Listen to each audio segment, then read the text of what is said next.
ভক্তদের কি বলা হয়? বিষ্ণুর উপাসক, বৈষ্ণব। বৈষ্ণব।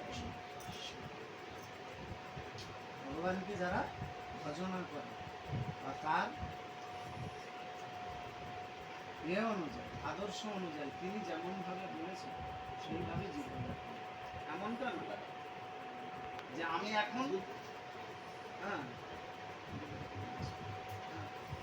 আমি এখন শুনলাম বাইরে গিয়ে সব ছেড়ে ফেলে দিই, আছে না? হস্তি স্নানে না, হাতি যেমন, হাতি খুব সুন্দর স্নান করে। 1-1.5 ঘন্টা তার বাচ্চা, স্ত্রী, পরিবার সকলকে নিয়ে খুব সুন্দর করে জলকে দিবার শুলে করে জল তুলে ফোয়ারার মতো গায়ে স্নান করে উঠে এসি আবার ধুলোতে গোড়াগুড়ি খায়, না হলে শুলে করে ধুলো তুলে নিয়ে গায়ে দেয়। এটাকে হস্তি স্নানের মতো বানায়। এখান থেকে ঢুকেলাম, বাইরে গিয়ে যথাপূর্ব তথাকর্ম। তাই তো একদিনে আমরা হব না, কিন্তু আমার প্রচেষ্টা থাকতে হবে। প্রচেষ্টা আমি আমি আমি যদি আমি যদি গোপাল সেবা করি, আমি যদি লক্ষ্মী নারায়ণ সেবা করি, আমাকে জানতে হবে আমি যদি মাছ মাংস খাই আমার দ্বারা লক্ষ্মী নারায়ণ সেবা হবে, গোপাল সেবা হবে না।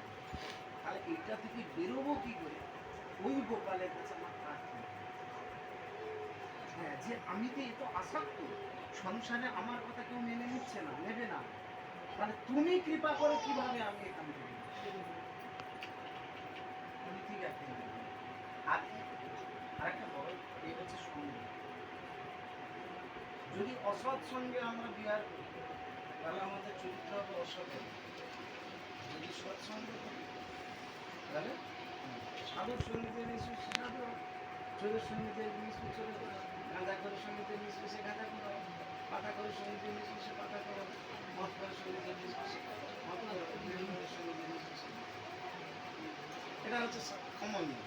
কেন আমি যার সঙ্গে সঙ্গ করছি সেই সঙ্গীত প্রভাবটা আমার উপর, এই জন্য বলছি সাধু সঙ্গ সর্বশাস্ত্রে লবমাত্র সাধু সঙ্গ সমস্ত কিছু সিদ্ধি। আমি যেগুলো কামনা করছি আমার মনে হয় আরো বেশি কিছু টাকা হলে আমার ভালো হবে, হ্যাঁ আমার ভগবান দেবেন দেবেন, কিন্তু আমার কথা মতো ভগবান গীতাতে হ্যাঁ ভগবান গীতাতে বলেছেন অনন্য চিন্তান্তে মা যোজনা পর্যুপাসতে তেষাং নিত্যাভিযুক্তানাং যোগক্ষেম বহম। আমি কি বলছি? অনন্য চিন্তা, অন্য চিন্তা বাদ দিয়ে যে আমার চিন্তা, যে আমার চিন্তা করছে তার যা আছে আমি রক্ষা করছি। কি বলছেন? কে বলছেন? ভগবান নিজে বলছেন গীতা, তার যা আছে আমি রক্ষা করি। তাহলে আমাকে ভাবতে হবে না আমার মেয়েকে আমি কে রক্ষা করব। আমি যদি না থাকি আমার মেয়েকে কে রক্ষা করবে আমার ভাবতে হবে না, আমার ছেলেকে কে রক্ষা করবে আমাকে ভাবতে হবে না, আমার স্বামীকে কে দেখবে এটা ভাবতে হবে না। ভগবান বলছেন, কেননা এ মেয়ে আমার নয় তো, আমার মাধ্যমে ভগবান হয়তো পৃথিবীতে এনেছিল, কিন্তু এ মেয়ে আমার নয়। এর মেয়ের অসুখ হলে আমি সারাতে পারবো? হ্যাঁ পারবো? চোখ নষ্ট হয়ে গেলে আমি চোখ দিয়ে ওকে বাঁচাতে পারবো? আমি বিয়ে দেওয়ার ইচ্ছা করলেও আমার সঙ্গে যদি ডিএনএ না মিলে আমি নিতে পারবো কি? পারবো না। ও যদি আমার মেয়ে যদি মারাও যায়, আমি যদি মনে করি আমার যত প্রাণবায়ু আছে, জীবন আছে, আমার যতদিন বাঁচবো সেই শক্তিটা ভগবান তুমি ওকে দাও দিয়ে আমার থেকে নিয়ে ওকে দিতে চাই। মা কিন্তু অনায়াসে দেবে একটা সন্তানের জন্য, কিন্তু দিলের চেষ্টা করলেও অতএব এই সন্তান আমার। আমি যদি চাইতাম আমার মতো করে সন্তান তৈরি করে নিতাম, কিরকম? একদম চিত্রশিল্পী রং তুলি দিয়ে তার মনে যেমনটা আছে সেই মতো করে ছবিটা আঁকছে, বা একটা ফটোদার তার মনের মধ্যে যেমন বাসনা আছে সেই মতো করে,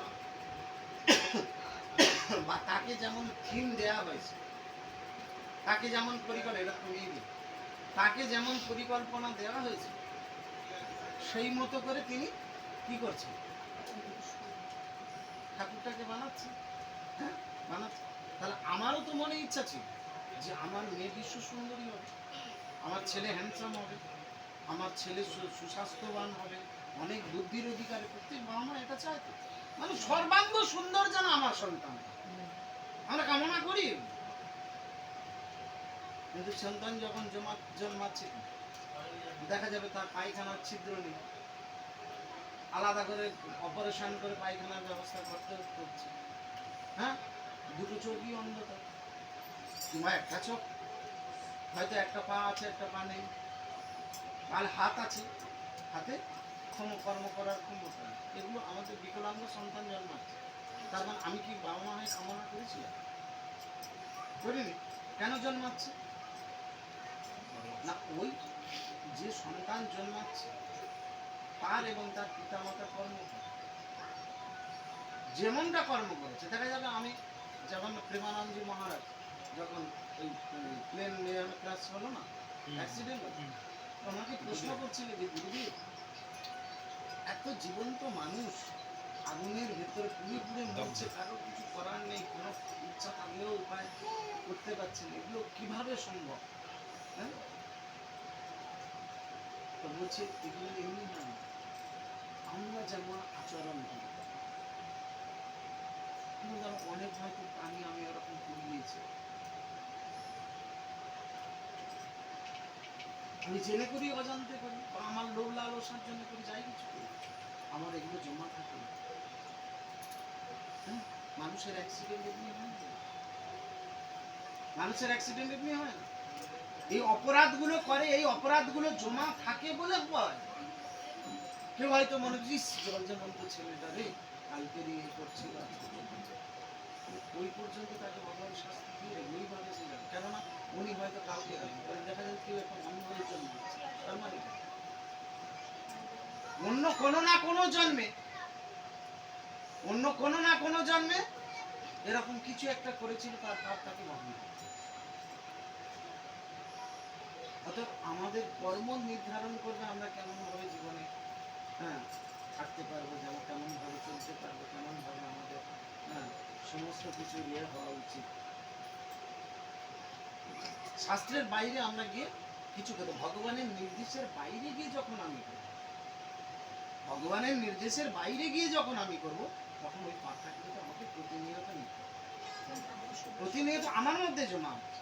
এবার আমার যেটা জমা হচ্ছে, এটা চাইলে আমার বাবা যে নিয়ে নেবে, বসে পড়ো বসে পড়ো, হ্যাঁ,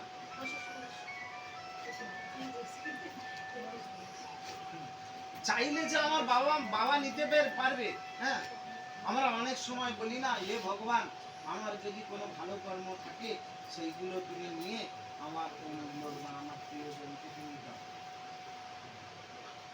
এই অ্যাকাউন্টটা এমন একটা অ্যাকাউন্ট যারটা তার পালন করে। পাপ দিয়ে কোনোদিন পুণ্যকে পরিপূরণ করা যায় না, আবার পুণ্য দিয়ে পাপকে মলিন করা যায়।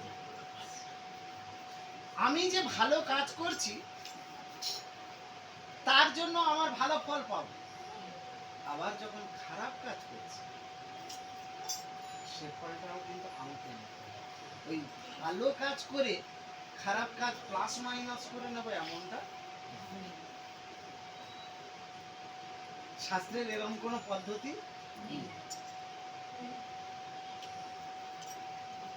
একটা মাত্র জায়গায় উদ্ধার পাওয়া যায়, যে একবার কৃষ্ণ নামে যত পাপ হয় পাপীর সাধ্য নয়, যদি আমি তার চরণাস্মরণ করি। কেননা কদিন পরে পুরুষোত্তম মাস আসবে, কদিন পরেই পুরুষোত্তম মাস, খুব মঙ্গলজনক মাস। এটাকে স্মার্ত মতে বা সাধারণ বহির্জগতে, বৈষ্ণব বহির্জগতে মল মাস বলছে। মল মাস বলাটা আমাদের ক্ষেত্রে অপরাধ বলে বলা হয়েছে বৈষ্ণব।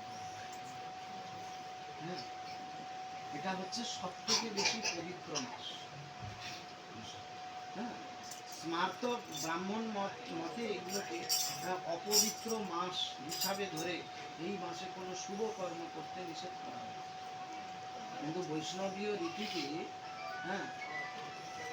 যে যত এই মাসে ভালো কর্ম করবে তত গুণ বেশি ফল তিনি, যত বেশি গঙ্গা স্নান করবেন, যত বেশি হরিনাম জপ করবেন, যত বেশি সেবা দেবেন। দেখবেন এই মাসে প্রত্যেকেই বাড়িতে সেবা দেওয়ার জন্য এখন উঠে পড়ে লেগে যায়। এক এক দিনে 2-3 বাড়িতে সেবা চলছে। কার্তিক মাসের কার্তিক মাসের থেকেও অনেক শুরু মাস হচ্ছে এই পুরুষোত্তম। আর এই পুরুষোত্তম মাসে আমরা কার আরাধনা করি?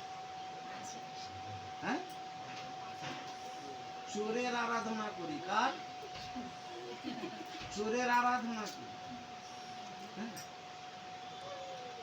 কে কার আরাধনা করি?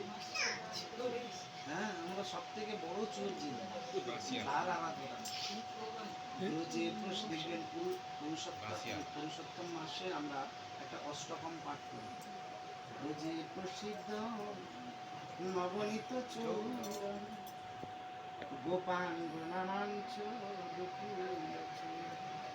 অনেক জন্মার্জিত পাপ চৌরম চৌরাগ্রাগণ্যম পুরুষম। চোরের অগ্রগণ্য যিনি, শিরোমণি, কি চুরি করেছে? ব্রজে যিনি ননিচোর হিসাবে খুশি। কি চোর? মাখন চোর। বেতার বাড়িতে কি ননিচোর হিসাবে প্রসিদ্ধ। গোপাঙ্গনানাঞ্চ দুকুল, গোপাল যারা গোপীগণ তাদের বসন চুরি তো করেছে, সঙ্গে তাদের হৃদয়কে এমন হরণ করেছে তারা তাকে স্বামী রূপে বর্ণ। গোপাঙ্গনানাঞ্চ দুকুল চোর। আর যে যাকে ভগবান হচ্ছে তার নিজজন বলে গ্রহণ করে, তার আর অন্য কিছু প্রয়োজন হয়। অনেক জন্মার্জিত পাপ চোর, জন্ম জন্মান্তর ধরে যে আমরা পাপ জোগাড় করেছি।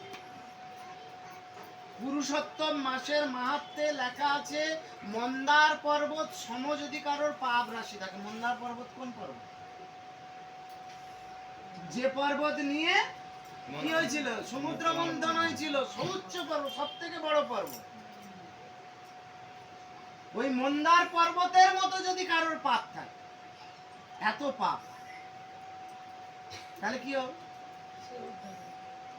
এক নিমিষার দোকান। নিমিষ মানে চোখের যে পাতা পড়ে তারও কয়েক গুণে, মনে হয় 7, মানে এক নিমিষ মানে 7 টাইমস। এক নিমিষ মানে হচ্ছে এক পলক। চোখের পাতা যে পড়ে তার 7 গুণের 1 গুণ। এক পলক, এক পলক যে পড়ে তার একটা নিমিষ বলছে। এক নিমিষে যাবি আর আসবি। তার মানে খুব কম সময়ের না। এই সময়ে যদি, ওইটুকু সময়ে যদি কেউ দামে ধরে উদ্দেশ্যে প্রদীপ দেখা, তাহলে আর তার পুনর্জন্ম নেই পৃথিবীতে।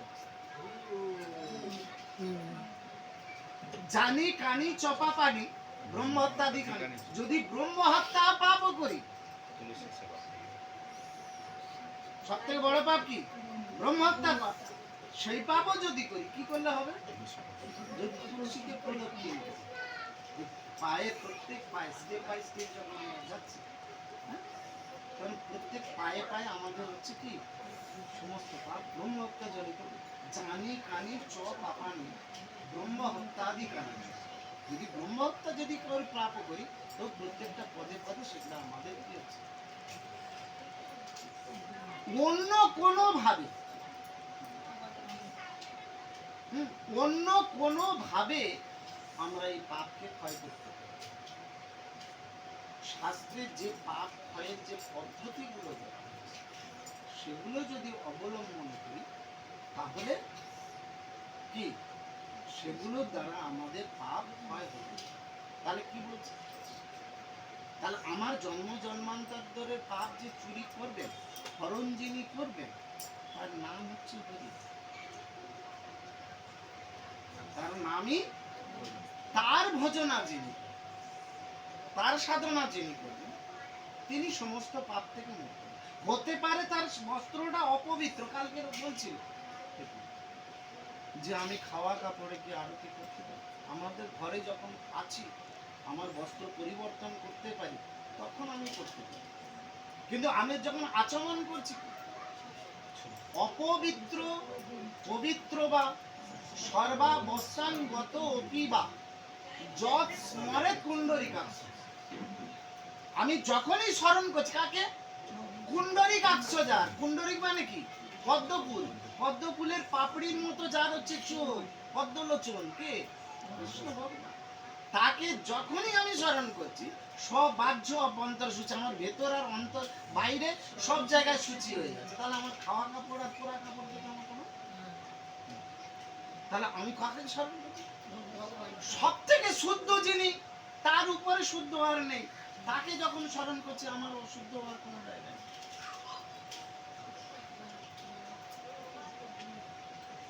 তার অশুদ্ধ হওয়ার কোনো জায়গা। আমি প্রত্যেকদিন মন্ত্র বলে বলে যাচ্ছি, কিন্তু মন্ত্রের মানে কি আমি সেগুলো বুঝতে পারছি না।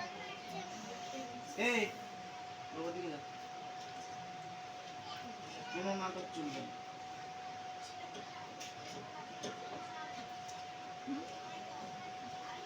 কি বলছে? তাহলে এইগুলো যখন আমার জানতে হবে, কোথা থেকে আমি জানবো? সব থেকে জানার যত সোর্স আছে, যতগুলো রাস্তা থেকে আমরা জানতে পারি, তার সব থেকে চরমতম রাস্তা কোনটা? যেটা ভগবান নিজে মুখে। অন্যরা ভগবানকে উপলব্ধি করে বিভিন্ন আমাদের শাস্ত্র গ্রন্থ এটা ওটা সেগুলো এসেছে। এই বাবান পুজো বাজারগুলো আলাদা করো।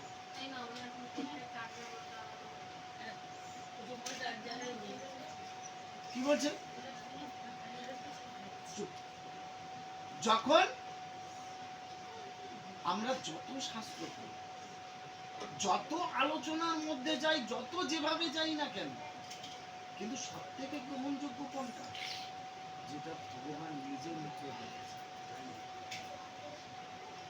আমার বাবা যদি মিন্টু বাবুর কাছে বলে যায় যে যদি আসে, আমার ছেলে আসে, তুই তাহলে বলিস তো এই কাজটা একটু করে রাখ, সেটা বেশি গ্রহণযোগ্য হবে না বাবা যদি আমার মুখে বলে দেয় আমি যাচ্ছি, আমার আসতে দেরি হবে, তুই এই কাজটা করে রাখ?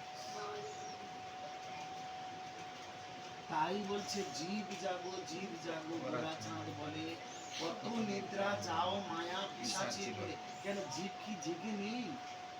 জীব কি জেগে নেই? জেগে আছে। কোথা থেকে জাগাতে বলছি? অজ্ঞানতার অন্ধকারে যে নিমজ্জিত হয়ে আছে, জ্ঞান নেই, তাহলে জাগবে কি করে? তার মধ্যে যতগুলো সিস্টেম করেছে তার মধ্যে একটাই সব থেকে মুখ্য সিস্টেম হচ্ছে আমাদের শব্দ। কোন শব্দ? কোন শব্দটাকে আমার সঠিক হয়ে দেখাবে? অনেক অনেক কিছু আছে বাজে, কোনটা আমাকে সঠিক রাস্তা দেখাবে? না, যেটা ভগবান বলেছেন, তার শিষ্য কে? ব্রহ্মা শুনেছেন, শুনে তার শিষ্য নারদকে বলেছে। এরকম গুরু শিষ্য পরম্পরা ধারায় যেটা চলে আসছে, সেই প্রমাণের মাধ্যমে আমরা সঠিক রাস্তায় পৌঁছাই। কেননা এর আগে এই গীতাতেই ভগবান বলছেন অর্জুনকে যে বহু কোটি বছর আগে সূর্যদেব বিবস্বানকে আমি এই জ্ঞান দিয়েছি। বিবস্বান তার শিষ্য, তাকে দিয়েছে। হ্যাঁ হ্যাঁ, ইক্ষ্বাকুকে দিয়েছে। ইক্ষ্বাকু তার শিষ্য মনুকে দিয়েছে। এরকম পরপর পরপর পরপর ধারায় আসছে, কিন্তু ওখানে গুরু শিষ্য পরম্পরা ধারায় লুপ্ত হওয়ার কারণে ওই গীতার জ্ঞানটা ওখানেই শেষ হয়। বাবান কথা শুনতে হবে, কিন্তু একবারে বেশি দুবার বলি না।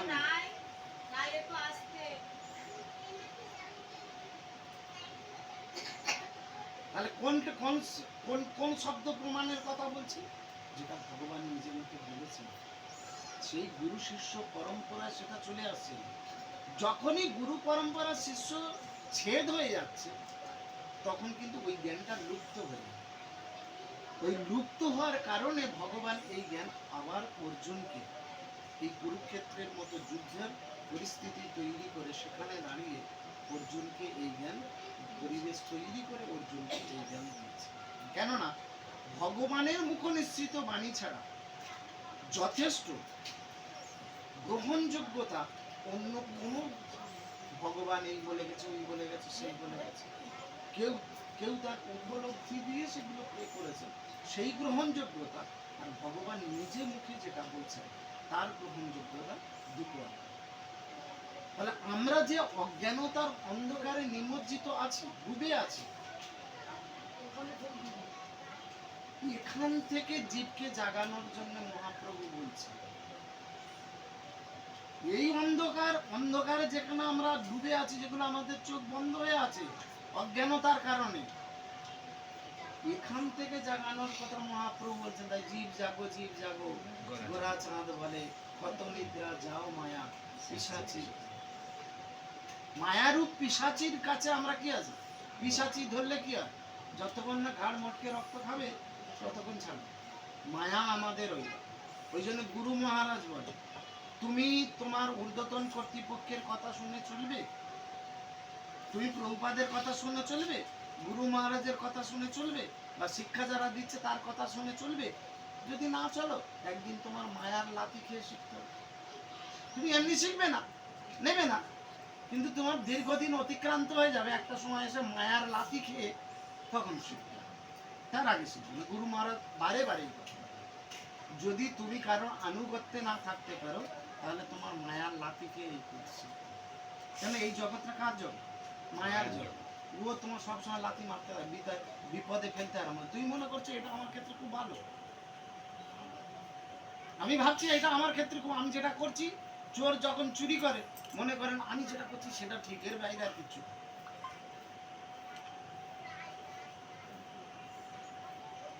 সেখানে উদাহরণ শাস্ত্রে উদাহরণ দিয়েছে, একটা গোবর পোকা, হ্যাঁ, উদাহরণ দেওয়া হয়েছে। মৌমাছির উদাহরণ দেওয়া হয়েছে, এমনি মাছির উদাহরণ দেওয়া হয়েছে। মাছি, মৌমাছিও মাছি, এমনি মাছি এও মাছি। মৌমাছির স্বভাব কি? তুলে গিয়ে মধু, কিন্তু এমনি মাছির স্বভাব কি? মাছিও মনে করছে আমি ভালো আছি। ইন্দ্র যখন অভিশপ্ত হয়ে এসেছিলেন, ইন্দ্র একবার অভিশাপ পেয়েছিল, হ্যাঁ, যে তুমি মর্তলোকে শূকর হয়ে জন্ম। আমাদের যে ইন্দ্র অভিশাপ হয়েছিল, অভিশাপ দিয়েছিল, হ্যাঁ, অভিশপ্ত হয়েছিল যে শূকর জনি হয়ে জন্ম। সেই সময় চলে গেছে, যতদিন শূকর অবস্থায় থাকা ছিল সেই সময় চলে গেছে। ওদিকে তো ইন্দ্রর পথ খালি। এমনকি ব্রহ্মাও এসেছে, এসে ইন্দ্রকে বলছে, বলে চলো তুমি ইন্দ্র, হ্যাঁ তুমি ইন্দ্র, তোমার সেখানে যেতে হবে। ব্রহ্মা বলছে, ইন্দ্র বলছে না আমি যাব না, এখানে আমি, হ্যাঁ, রাস্তার পাশের খাবার খেয়ে আমি খুব ভালো আছি, বউ বাচ্চা নিয়ে আমি খুব সুখী আছি। যে যখন যে কর্মটা করে সে বুঝতে পারে যে আমি এটা ঠিক করছি না ভুল করছি। কেন না, আদর্শ যদি মেনে না চলা, আদর্শ যদি মেনে না চলা, পথ চলা হয়তো, কিন্তু কিরকম হবে না, এর মতো সুদামার মতো হবে। কিরকম সুদামা? সুদামা যখন চাল ভাজা নিয়ে গেছে কৃষ্ণের কাছে, লক্ষ্মীর, কৃষ্ণ তো এমন ভাবগ্রাহী জনার্দন, ভগবানের ভক্তের হচ্ছে ভাব নিচ্ছে, বিদুরানীর মতো কলার ছোপা দিয়েছে সেটাও খাচ্ছে, তো উনি খাচ্ছে। লক্ষ্মী দেবী মনে করছে যে অনন্ত কোটি ব্রহ্মাণ্ডের মালিক, সহস্র লক্ষ্মী, হাজার হাজার লক্ষ্মী যার পদসেবা করে, হাজার হাজার লক্ষ্মী যার পদসেবা করে, তিনি এইটুকু চাল ভাজা, হ্যাঁ, এরকম করে আনন্দের সঙ্গে খাচ্ছে। আর যিনি বা এনেছেন, তিনি বা কিভাবে নিয়ে এলেন, যে অনন্ত কোটি কোটি কোটি ব্রহ্মাণ্ডের মালিক, যিনি সমগ্র ঐশ্বর্য যার কাছে আছে, তাকে উপলঙ্গ যৌতুক স্বরূপ এইটুকু একটু চাল ভাজা বা চিড়ে ভাজা। লক্ষ্মী মনে করছেন হৃদয় আছে, কিন্তু ওনার উদ্বৃত্ত নেই, যেখান থেকে উনি বুঝতে পারেন তার বন্ধুর জন্য, বন্ধুর জন্য হৃদয় আছে কিন্তু করতে পারছে না।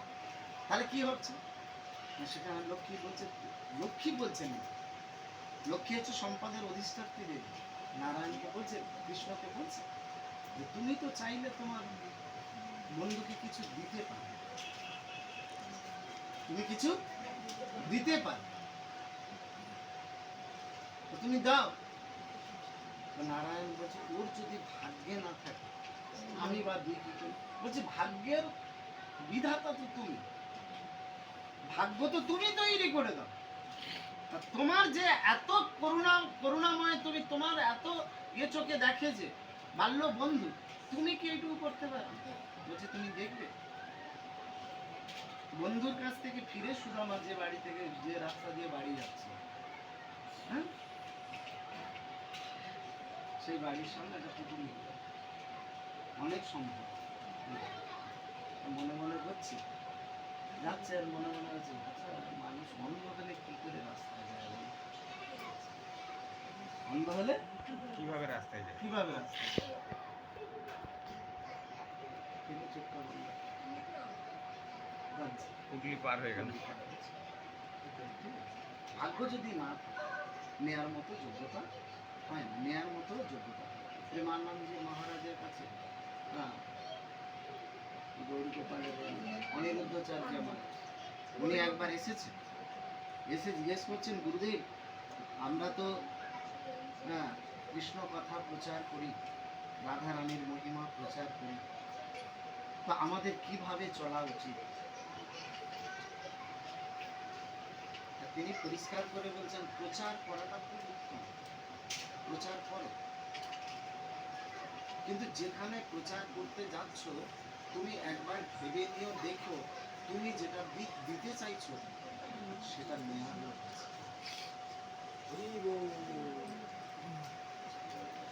ভগবান আমাদের দেওয়ার জন্য রেডি হয়ে আছে, কিন্তু আমরা নেয়ার যোগ্যতা তৈরি করতে পারছি। নেয়ার যোগ্যতা তৈরি করতে গেলে হরি যখন আমার সমস্ত পাপ হরণ করবে, তাহলে আমাকে কি বলছে, নিমিষার্ধ কাল যদি কেউ আমার দিক দর্শন, আর এই কাজটা আমার জন্য ভগবান দিয়েছে, আমি যদি সেটা না করি তাহলে কি আমার পাপ হরণ হবে? হবে? ভগবান গীতাতে নিজের মুখে যেমন করে তোমার জীবন গঠন করার কথা বলেছে, তেমন করে যদি তুমি গঠন করতে না পারো তাহলে কি মুক্তির রাস্তা পাবে? তাই বলছে এই জ্ঞান যারা প্রচার করছে, দেখবেন দশবিধ নাম অপরাধে প্রথম অপরাধটা হচ্ছে যে সমস্ত ভক্ত ভগবানের দিব্য নাম প্রচার করার জন্য নিজেকে সর্বতভাবে উৎসর্গ করে। গুরু মহারাজ, প্রভুপাদ, ভক্তি সিদ্ধান্ত সরস্বতী ঠাকুর প্রভুপাদ, ভক্তি বিনোদ ঠাকুর, সমস্ত সারা দিন রাতে 2 ঘন্টা বিশ্রাম, ঘুম তো নয় বিশ্রাম,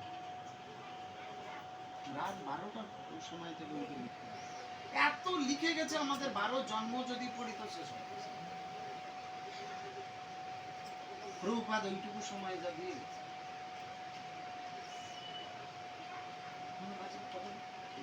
গীতা ভালো করে পড়েছি, কজন আছে গীতার অর্থ দিয়ে পড়েছে আছে?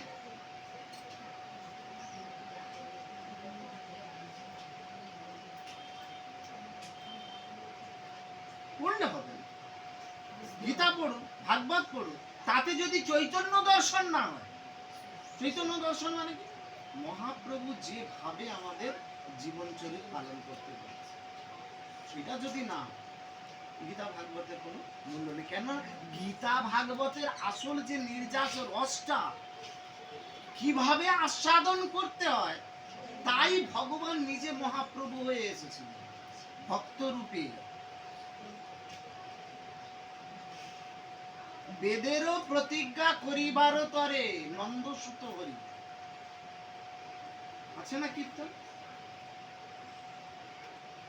বেদে যেগুলো বলেছেন সেইগুলো যদি কিভাবে আচরণ করতে হবে তবে জীবনে লাভ হবে, তবে জীবনে মোক্ষ পাবো, সেটা নিজে আচরণ করে দেখানোর জন্য তিনি মহাপ্রভু ভক্ত রূপে পৃথিবীতে